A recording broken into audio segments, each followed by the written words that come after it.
Thanks for staying for sports, and what a great and busy day of sports in the Treasure State. We'll start with some football in the lone AA game of the afternoon over at Dallas Stadium. Beautiful day in Billings. Glacier Wolfpack facing Billings Senior and that guy, Junior Bergen. And in the first quarter, Kalispell Glacier, welcome to the Junior Bergen experience. Spinning out of a couple tackles, then off to the races from there. Bronx strike first. Glacier with a nice answer though. JT Allen to Ethan Deedy. Pitch and catch ties it up. Second quarter, Junior Bergen on the option, fakes the toss, and bursts up the sideline. Nobody catches him from there. Senior led 17-10 at the half.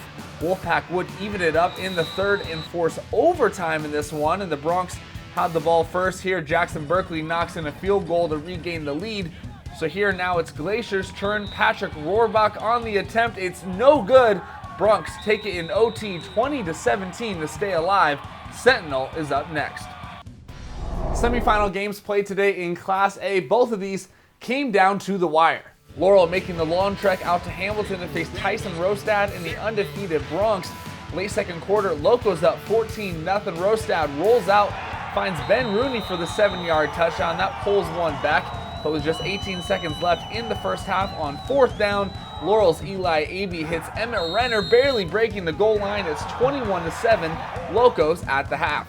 Fourth quarter now, same score. Rostad trots his way in for a quick sixth. Hamilton pulls again within just a touchdown, and a few drives later, Rostad hits Liam O'Connell, just barely holding on by the fingertips. We're all tied up at 21. Locos get the ball and the lead back. It's Abey taking it in himself for the go-ahead score, and that would do it. The Locos hold on 28-21, advancing to the state chipper. Let's see who they would play. Billings Central hosting Miles City.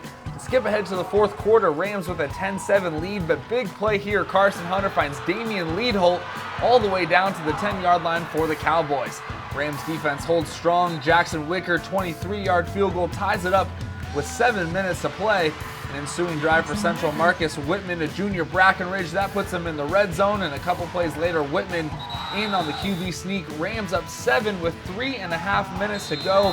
So here's Carson Hunter trying to lead his team down the field, but he's picked off by the ball hawk himself, Thomas Hubbard.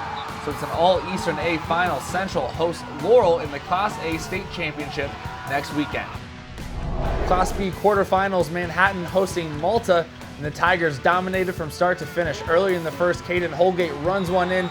He had 4 passing touchdowns and 2 on the ground.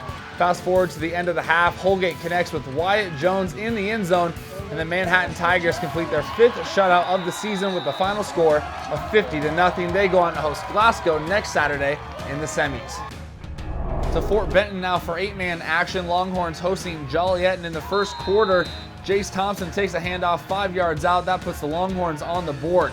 Later in the first, here's some Longhorn defense. Check out the pick here by Hayden Deakins, getting way up there for the interception, and time winding down in the first. Eulery goes deep. Jace Thompson's there for the catch and score. He's fired up. It's his 3rd touchdown of the first quarter, and they roll big in this one, 64-14. Sticking with 8-man over in Park City, Panthers hosting the Shelby Coyotes. First quarter, Coyotes in possession. Taylor Parson finds Rhett Reynolds, and he'll do the rest. Turning on the Jets for the Shelby touchdown. Panthers now with the ball and on the play action. Here's Jacob Gochi finding his main man Tucker Johnstone. And Johnstone, a lot of heart, breaks the tackle, reverses his field. That'll end up a Panthers touchdown as we go back and forth in this game. Shelby back on offense. Taylor Parson finds Tabrice Correa on the screen. Correa gets a block, takes it down the sideline, untouched all the way for 6. Coyotes go on to win this one. Listen to the final score, 87-68. As for volleyball, teams continue to roll with that new format this season. We'll start over in Helena with 2 of the favorites in the West, Helena and Helena Capital. First up, Capital Bruins looking to win their 69th straight match, taking on Bozeman. Audrey Hofer gets the tip over the net.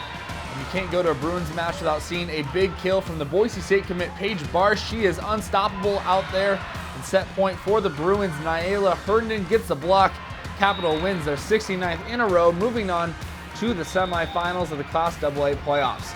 Across the town now to Helena High, the senior parents trying to make it more of a neutral site for Billings, but this one was all Bengals. Check out the block by Kylie Lance. Bengals up big in the second set, then Aubrey Chrisman, she gets the ace, senior unable to control it. The very next serve, Chrisman does it again. Bengals having a lot of fun out there in set point for Helena. Lance gets the kill, Helena wins it. They'll take on CMR this Tuesday. In Billings, West High hosting Missoula Sentinel in the Golden Dome, and here in the fourth set, Spartans on the rally. Keena Kay gets the kill. That gives Sentinel the lead, but late in the set, West looking to win the match, and Courtney Grossman set up perfectly for the powerful spike. West on the rally now. Taylor Graham again for Grossman. She does the rest. Spike gets the point as the Bears go on to win this one in 4. Fall season starting to come down to the wire. Well, that's your look at sports. We're right back after this.